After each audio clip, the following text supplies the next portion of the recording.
Hi there, Sam. Hello, how are you doing? Yeah, not bad. And you? Good. Not too good.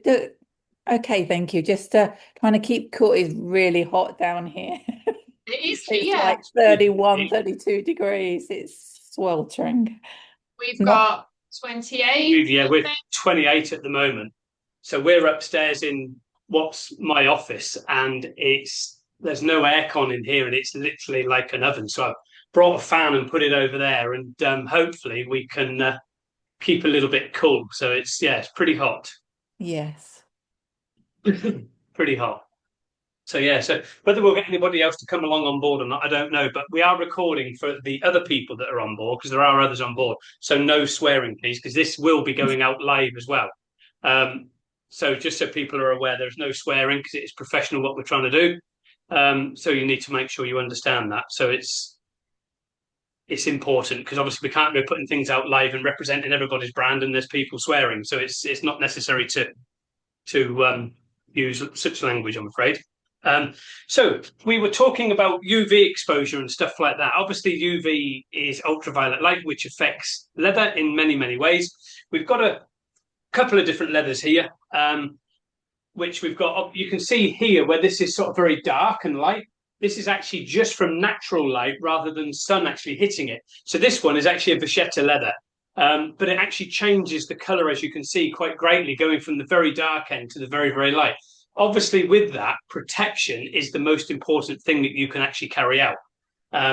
So obviously, we have a different range of protection products. Now, I don't know whether you're going to be able to see this. I've got a nubuck skin here, which you might be able to see. You can see that quite clearly there, where it's very Yeah. light in that patch, and then very, very dark at this end here. So this Yeah. end's very dark, and then this is very, very light. So you can see how that can be affected. Again, obviously, it's advising clients about how those sort of materials can be very, very easily affected.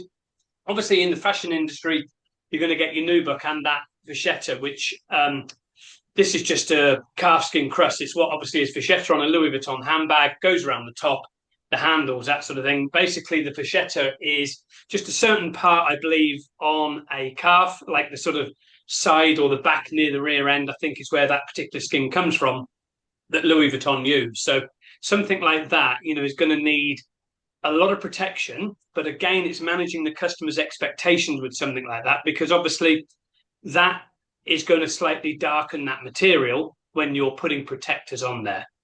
So it's important that clients understand what is going to happen, to that when you obviously put protectors on there. So it's very important that they understand it. Um, Obviously, UV affects everything. So it's not just leather. It can affect vinyl as well. It also affects fabrics. Again, you want a good fabric protector. Typical skin in a car interior is a pigmented leather skin. Again, favorite areas for that to get sort of UV affected is obviously on a convertible. So backs of cars, again, advising clients about ways to protect. Yes, they bought a convertible to have the roof down, but it's about thinking about when they park it up with that roof still down, it might be worth just putting it back up again because obviously if they're going to walk away and go somewhere for an hour with the roof down, the sun's going to just bake the full interior. So it's about managing the customer as well with the best way to sort of protect things. So UV can affect everything, and it's not just the UV that can affect it. It's obviously natural light in houses as well. So it's just fluorescent tubes or LEDs can also affect the leather in a home. So again, it's just making sure that they understand that protection is prevention at the end of the day. So the more you protect the item, the better it's going to be and the longer it's going to last. So obviously, if you're dealing with pigmented, then you're going to clean with LRC1 leather cleaner to clean over and make sure it's fully dry. Um, the next stage would be to apply the leather guard if you're going to go down the route of leather guard. Leather guard obviously is a polymer coating, so this ideally needs to be sprayed through an airbrush spray gun. Don't do what most people think is the best thing to do, which is just to apply layers and layers and layers of it. It's the worst thing you can possibly do. This only needs one very thin, fine coating to go onto the surface to give you a very good durable polymer coating. Once that's gone on, you can then protect over with the LRC4 protection cream. Don't do it the other way around, because the leather guard will not bond to protection cream because this has beeswax in it. So make sure you do it the other way around. If people didn't want to go down the route of having, leather guard and stuff like that applied to protect, then obviously you've got the leather protection spray. Again, it's got polymer in there to give you a polymer coating. And it was, this one is perfect for feeding and dealing with things like exotics, that sort of thing. So like exotic leathers and things like that. So it's very, very good, is the leather protection spray for the exotic leathers. This used to be leather juice. So it is now leather guard, because it's now leather protection spray, because the leather protection spray was too similar to leather guard. So we just got rid of it. It just didn't have as high a polymer content. So this used to be leather juice, which is now leather protection spray. So again, I would apply that and then the leather protection cream over the top to help prevent any UV fading. But the reason why a lot of UV fading happens is because clients don't believe you should protect leather or do anything with it, because they just think, well, you can't do anything with it. It's got a paint on the surface. It's like the outside of a car. It fades with sunlight. If you don't polish it, keep it preserved, it'll fade with sunlight. So you must make sure that the leather is preserved and protected as well, or else it will just fade, and end up causing problems. So UV is quite a serious problem, especially, things like direct sunlight coming through windows. Maybe manage client about where they're putting their furniture as well. Conservatories, again, it's another big killer for furniture, especially darker coloured furniture. Lighter coloured furniture isn't so bad. We do have one in our conservatory at home, but we do have a solid tiled roof on our conservatory. So it's only the front that is now proper conservatory double glazed windows. So I think because we've got that roof replaced on there, I think it's helped save that couch from fading, in all fairness. So it's cream, so it's not as bad. But it doesn't even have to be in direct sunlight. Just normal daylight can do that as well. That's exactly what's done this. It's not been in direct sun at all. It's just normal daylight from in standard rooms. You have to be careful, especially with things like mulberry handbags. That's why they come in the bags, because the daylight does affect them. So they come in those dust bags for a reason. It's not just, to stop them getting damaged. It's to prevent the daylight getting to the colour as well. I quite like it when it's darker, to be honest. Yeah. Could I ask a question? What's the benefit of applying the leather guard or protection spray and then putting the protection cream on over that? Why would you do both? You don't have to. We do that purely and simply because it's a bit like having a ceramic coating with a topper going on the top. So it's a bit like having like an instant spray detailer on a car. Once that has obviously had a coating going onto it, you then use the instant spray detailer to top up the protection, and that's what the protection cream does. You don't have to do it immediately, but I always do personally, because it just gives a lot more protection on the surface. And with the protection cream going on, it adds a lot more sort of protection, especially against biro, ink and stuff like that in gene dye transfer. The leather guard will certainly help it, but because of the beeswax content, it actually stops it penetrating into the coating. It's like with any coating you put on anything. It doesn't matter where you put it, whether it's on fabric or anything like that, or carpets. The whole idea of a coating is to give you that time window to get that stain blotted, to get the spill blotted up before the stain actually starts to take a hold of the item itself. Okay. That's the whole idea of it. It's a bit like stain guard and stuff like that. The whole idea of it is just or Scotch guard, which is what a lot of people know, is just to give you that window to go and blot up that drink spill or whatever that's on the surface. If it's gene dye with regularly rubbing against, like a handbag, for argument's sake, regularly rubbing against someone's hip, or getting in and out of a car and you've got it on the base or the upper bolster, again, with the leather guard or the leather juice and then the protection cream on top, you're still gonna get the transfer, but what it means is it will clean off very, very easily because it's sitting on the polymer coating and not going into the leather coating. So it makes it you're still going to get the transfer, but it means cleaning off is a lot easier than it would have been if you didn't have that coating on there. Yeah. Okay. Definitely. So obviously you've got heat sources as well, haven't you? Which can damage as well. Yeah, things like radiators, any kind of heat source, radiators, fires, or again the direct sun through a window, it can get quite intense heat. So again, that's going to cause cracking and everything else. So the protection, regular maintenance on top of the protection as well, which is what we've just been saying about the cleaning and protecting regularly, whether you've got leather guard on it or not, still do that, as often as you can. Next, really, it leads on nicely to body oils and grease. You still need to do this same protection package to prevent or slow down the effects of body oil. So your normal, everyone sits back with their head on the head back and then on their hands on the end of the arms. So that is your key points to look out for, is the body oils and head grease area. People get a little bit touchy when you say, they get a little bit touchy when you say, oh, it's head grease, and they're like, oh no, it can't be. But it's normal. It doesn't. You don't have to be bald.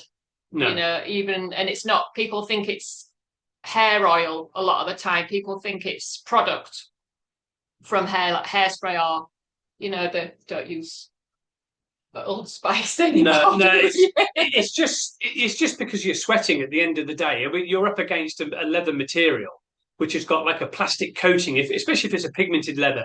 But at the end of the day, paint is basically like a plastic. So your head is going up against that plastic coating, and it's going to generate heat and sweat. So obviously that then starts to break down the clear coat, which then goes into the leather. So obviously, again, it's all about protection. Now, obviously, dealing with head grease, it is very, very problematic. It's going to be mainly, backrest areas, armrests, sometimes the odd area on a cushion where it comes over, where someone sits with like either shorts or a skirt on or something like that, and legs are touching the leather. Again, it generates heat. Headrests in the back of a car they're prone to getting problems as well. So again, it is about protecting and prevention of stuff like that. Now, another one that happens quite regularly when we're trying to deal with clients, we're always asking them with head grease, are they on any form of medication? Because certain types of medication, the actual tablets, the contents of the tablets can actually come through your pores of your skin, and it actually comes through the sweat, and it's the actual chemical that's in the tablet that actually starts to destroy the coating on the leather. So again, this is quite common with things like blood thinning tablets or heart tablets. It's quite a common thing that we know. And this isn't just us trying to scaremonger people. Insurance companies do use it. People just believe it's a way for an insurance company to get a get out. It is actually proven scientific fact that it does create a problem. So whenever we see head grease, we're always trying to, be very sympathetic with the client and to try to give them some insight and information so that they understand what could have caused that. It's just so that we can get information from them, because if they don't tell us the full story, it's going to make our job very hard to try to resolve the problem for them. And again, it's just trying to get as much information extracted from the client so that you can do your job properly at the end of the day, so that you can resolve it a lot more easier than just going in thinking it's a little bit of head grease on the surface. But there's no other way around it. Some people, especially if they suffer with it quite regular, we've suggested to people maybe like a cover on the back, like you used to get in the old days. They had all like nice arm covers. Can't remember, there's a proper name for them, but you get like the arm covers, a bit like arm caps, like arm caps, I think it's called. But you can get them to go across the back and on the arm. It just helps prevent the grease from attacking the actual leather itself and ruining it. Because the thing is with head grease, once it's gone into the leather, it's very difficult to clean it from within. You can only clean what's sat on the surface. If it's been there quite a long time and it's got really far into the back of the leather, it makes restoring it really difficult, because you've got to get all of that grease out of the leather to be able to then recolour and reseal it. If it doesn't all come out, you're not going to be able to do that, and unfortunately it is panel replacement at that point. It's got to all come out, or else the colour just doesn't take to the surface. It'll still feel quite sticky on the surface once the colour goes back on again. And it is very important that grease is extracted, properly to get it all to pull out. Again, obviously with the gel degreaser, that can be used to do that. Again, once it's gone on the surface, allow it to dry. It goes like a sort of white powder. Hopefully, if it goes white, it means there's no grease and grime in there. If it goes like a sort of greeny brown colour, then there's like grease and grime in the leather that needs to be extracted. So we always vacuum off without an end on, so we can get right on the leather and try to extract as much of that grease as we can, because we want to try to suck that grease out with using the solvent base that's in the gel degreaser to suck that grease out. Sometimes handles on handbags suffer with that as well. So if you're looking at doing handbags, handles, you can put that gel degreaser on there to try to suck up that grease. Obviously, if it's vachetta, you are going to start changing colours. So again, make sure clients are aware that colours will change on things like this if you're dealing with a vachetta handbag or a natural veg tan, or what they call an NBT. So like a mulberry Bayswater type thing. So anything like that, you're going to end up struggling to get grease out if it's got into it, with it being a natural veg tan material. So head grease is one of the biggest problems, I would say, that we've got in the industry so far as getting everything extracted, because it can be very, very problematic. Yeah.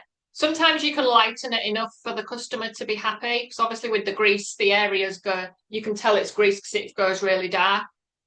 But some of the times you can get it light enough that they're happy with it, and then protect on top without having to replace anything else. And so normally they get to a stage where it's not so in your face, and then they'll just put a throw over so it doesn't get any worse usually. I think with head grease, most of the time you are going to take the colour off that's set on the surface, because it is microscopically thin that's on the surface of the actual leather. The painted finish is probably around about 40 microns. The actual clear coat that's going on there is between 5 and 10 microns. And as you'll remember from training, a sheet of paper like this is 100 microns in thickness. So it's, the paint and the actual clear coat that goes on there is very, very microscopically thin. It is literally thinner than a sheet of paper. So you're dealing with things that is very, very thin. So again, obviously reapplying products, less is always more. So the less you apply, the more realistic you're going to get the restoration, and the better that it's going to be. So if you can extract the head grease in that particular area, there is a video that I'm just about to upload onto YouTube to do with the jacket that I restored this morning. And you'll see that I'm actually using a paintbrush to restore it. It may sound quite Heath Robinson, but it's a special artist paintbrush which has a very soft fibre. And the way we're sort of getting it massaged into the grain and then going in different directions and then levelling out actually allows us to do that without getting a single brush stroke in the actual finish whatsoever. And it's quite a thin, quite a very light grain that's on this mid-grey jacket. But again, something like that on the head grease, you could probably, if you can get the colour 100% perfect, you could probably do that into that head grease area without having to recolour the whole item for the client. And that is disguise it. Yeah, you're disguising it rather than recolouring it and restoring it fully. So it's an alternative that you could offer a client that's a cheaper alternative than going down the route of a full-blown colour restoration for them. Have we got anybody else on? I'm just checking. There's nobody else there, so yeah, it's okay. I think the only thing we've got left for today is gene dye. You've touched on that a little bit. Yeah, touched on it a little bit. Obviously, gene dye is, again, everything that with all these three items, it's all about protection. Selling that protection package to your customer and ensuring that they do understand. There's a lot of misleading information out there on the internet with people that believe most things today aren't leather, when there is actually a lot more leather than what people believe. And there's a lot more leather in cars than what people believe. But because of maybe one or two YouTube sensational people that obviously pay to do reviews, people follow them like sheep and believe that they are correct when they're actually very wrong with all their information that they're giving out. So prevention, obviously the prevention is what you've got to try to do, which is obviously putting the protection package on there. So gene dye, again, is a very big problem, and it's quite a big problem. Newspaper print, we don't get that so much these days, but newspaper print used to be quite a big problem, especially if you were maybe near a printing press and they'd literally just delivered newspapers. We've had this quite a fair bit with people in different parts of London where they've delivered newspapers to a stand. The ink has still been quite fresh. They put it on the back seat of the car, put a briefcase on top of it. They've got to the destination, and the front page news is on the back of their seat. So yeah, we've seen that happen actually quite a few times. And if you go back to the old days of page 3, you'd be surprised what got on the seat. So, so yeah, so there's all sorts of stuff to get on. Yes, yeah. Printing, even plastic ones. Yeah. Printing can transfer onto leather as well, especially light colours. It obviously shows up more. But it's just more and more evidence that selling maintenance packages, protection packages is really, really, really important. Another one that creates a big problem is baby seats, especially when they have a mat underneath a baby seat, because what happens is you've got on the bottom of the mat, you've got these tiny little bubbles, which is obviously a plastic backing to give it grip on the leather seat or the fabric seat. And obviously when you're driving and the seat is sat on the top of it, you're getting this constant vibration movement, even though you can't see it. And those little bubbles are flexing backwards and forwards. And obviously because it's a injected plastic with a dye that's injected into it, that is constantly vibrating onto the surface of the leather and actually then transferring. We've literally been to an interior where a guy had it across the whole back seat of his car, and it literally just looked like someone had gone around with the most fine paintbrush and done the perfect circles. There was thousands of them on the back seat of this car, and because it's obviously a plastic-based product, it is actually quite a big problem to try to get that removed. It literally, we had a job to get it removed. We went down the route of a complete full colour restoration in the end. We had to strip all the colour off and start again. It was easier than it was trying to get each spot. Trying to get each spot off, it was actually a lot easier than trying to remove each one. It was just for speed as well and efficiency. It was better to just do it that way and just remove them all. But the guy had no idea he'd done it until he took this cover off and because he was trying to protect it because it was a lease car and he was taking it back for lease, and suddenly all this damage, and they would have literally hammered him for a brand new seat in the back of this BMW. And it was an individual leather, so I mean it would have probably cost him about £6,000 for this back seat. So it was quite a pretty expensive back seat. So it's annoying when you think you're doing the right thing by putting a protector on it, but the protector actually damages what you're trying to protect. So yeah, people don't realise and you wouldn't think, it's just. You just wouldn't think that it would create the damage, but it is, even with like fabric bags, even leather bags. Now, if you've got like a waxy pull-up type leather bag and you put it, especially in the heat that we've got here now with like 31, 32 with you, 28 here, it's getting hotter as well. We're probably going to get to 30 here as well. If you can imagine a waxy pull-up bag, now, obviously a waxy pull-up is a physical wax that's been injected into it and sat on the surface. So if you can imagine, heat is going to melt the wax. That then transfers with friction onto a seat because that wax is a dyed product. Now, if you've got a car that's over 3 years old and there's no clear coat left on the surface as well, that handbag moving around or a briefcase moving around on the back is going to start dyeing a beautiful cream leather interior with a nice big brown patch. Sun cream is also a problem. It's like putting on tanning cream to sort of try to tan skin. That really does become quite a big problem. Because it tans the skin. Because it literally tans the skin. So it's tanning the leather as well. We've had that quite a fair bit where we've gone to clients. And again, I think it's more, I don't know whether it's embarrassment that they're like, there's no way I don't tan. This is natural. And it's like, hey, I'm just trying to resolve the problem. So it doesn't matter what's caused it. I just need to know what has caused it so I can fix it, because there's different ways of doing things. So I need to understand what it is, because if it's like a cream lotion, then I need to deal with it because it's going to have a waterproofer in there that's going to stop a lot of things penetrating through to try to clean that off. It's a bit like foundation and makeup. Because of the waterproofers that's in there, it's going to create a big problem to try to get that off, like makeup on the side of doors, on door arms and steering wheels and stuff like that. Foundation. Yeah.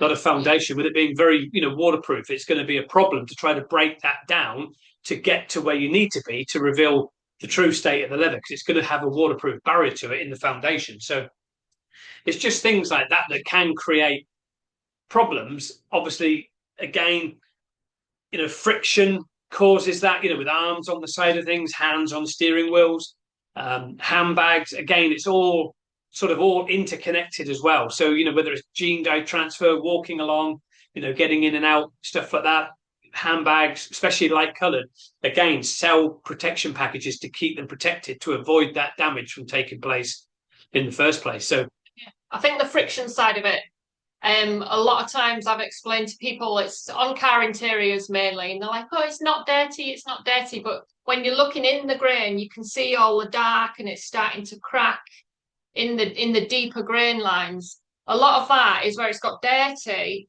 They're cleaning the surface, but they're not cleaning in the grain. So the dirt's then going like this, and the friction of that dirt rubbing together is causing the cracking in the grain lines. So they need, we always try and press the importance of using a brush when cleaning, because the brushes or the bamboo fibre pads get into the grain and pull it out, rather than just skating over the top like some of the smoother cloths do. Probably using baby wipes or even leather wipes, to be fair. Yeah, which is even worse, because the dampness from the wipe falls into that grain as well, and it stays wet almost. So that mingling with the dirt that's left in there, and then the friction of you sitting on the seat moving around, there's a lot more friction goes on in the car seat than obviously you sat on your sofa, because you usually sat still apart from fidgeting a little bit, but the motion of the car gets a lot more friction, and that's why they get a lot more cracking in the grain lines. Obviously, it's a lot of baby wipes as well. I mean, it's not just the fact that it's a baby wipe, it's the environmental impact that it gets. Obviously, we're clogging up sewer systems and stuff like that with people washing them down toilets. So people don't think about it, and it's the waste, and it's obviously they don't degrade. And we did a test quite a few years ago, and there's a post which I'll find and share where we actually contacted a company, and we were going down the route of trying to sort of extract all the liquid out of a leather wipe.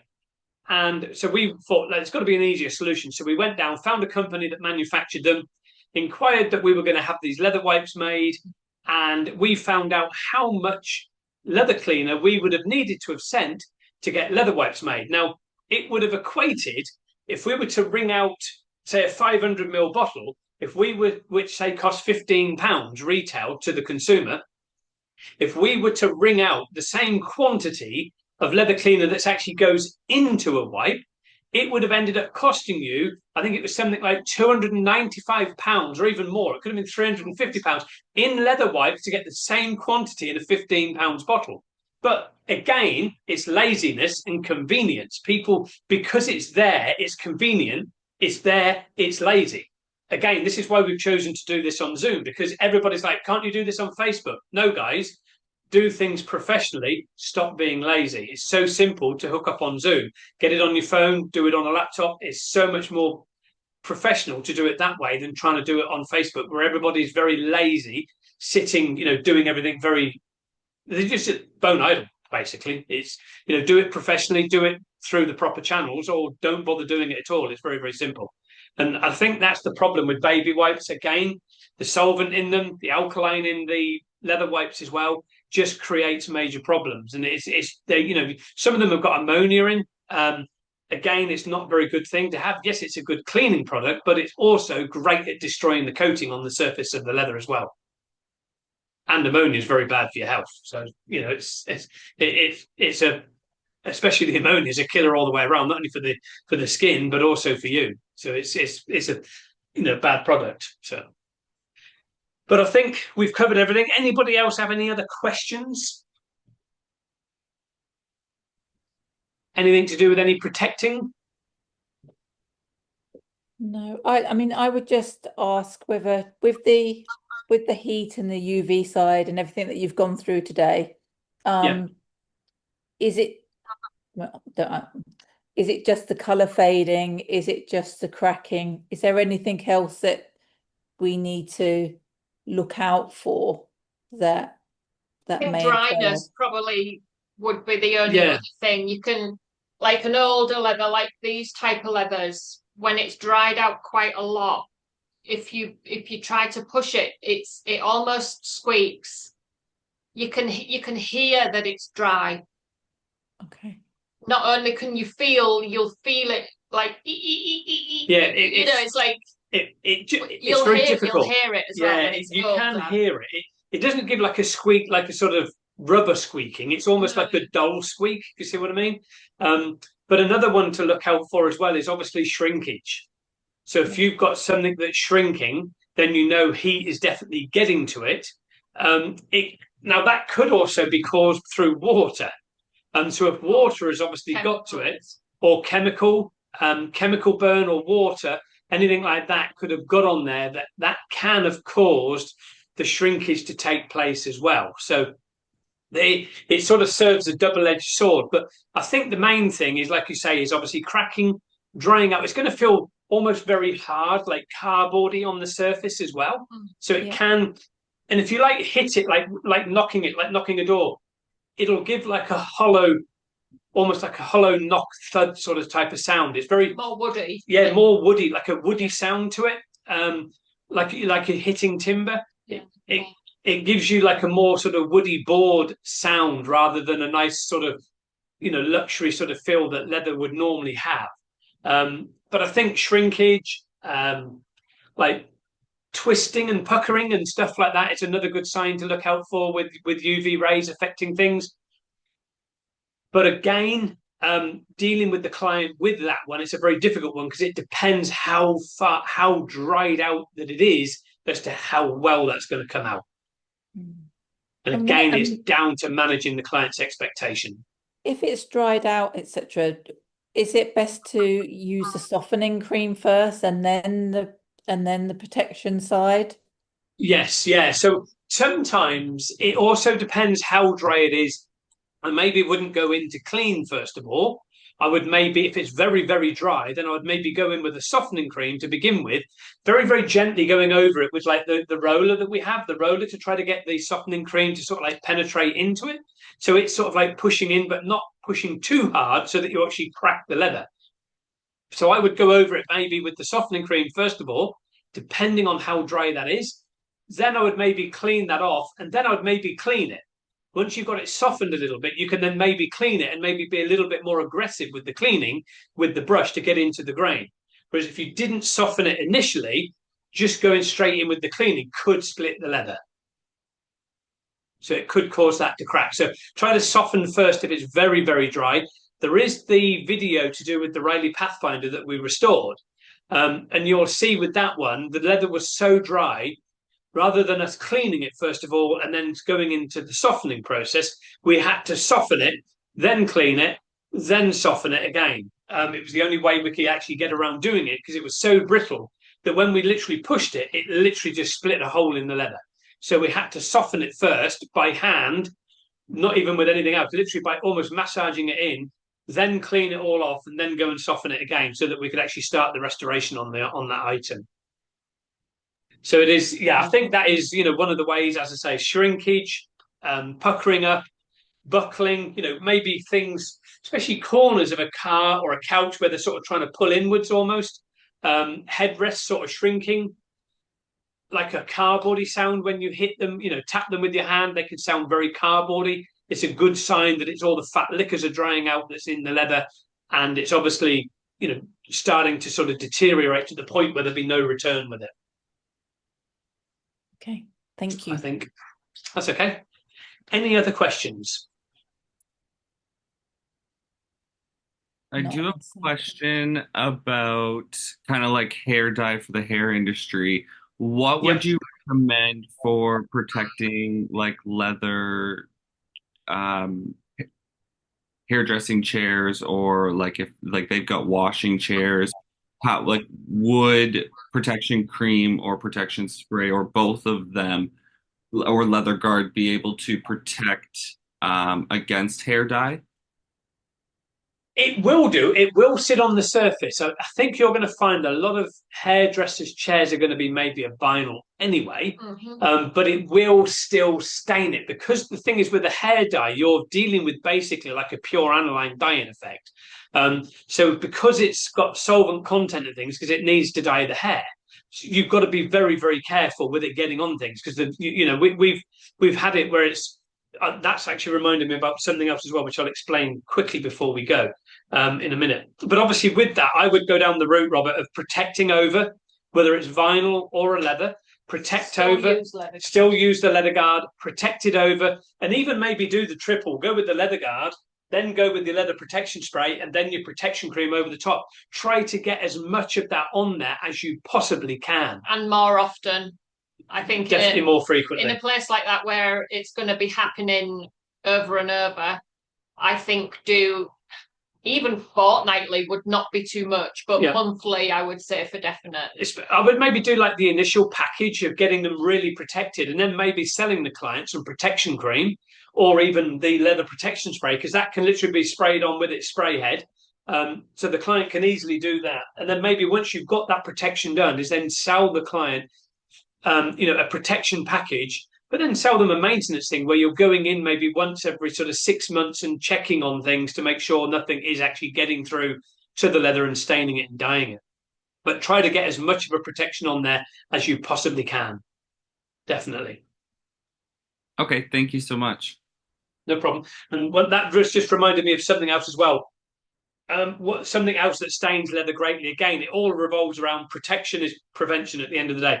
Flea and tick fluid, when you put it on the treatment, when you put it on the back of an animal's neck or on its backside on the tail area, obviously the animal knows it's there, and we've had this frequently where they're shaking their heads like crazy, because obviously the fluid, when it comes off and flings onto furniture, it literally almost immediately takes the colour out of the leather, almost instantly dyes the leather.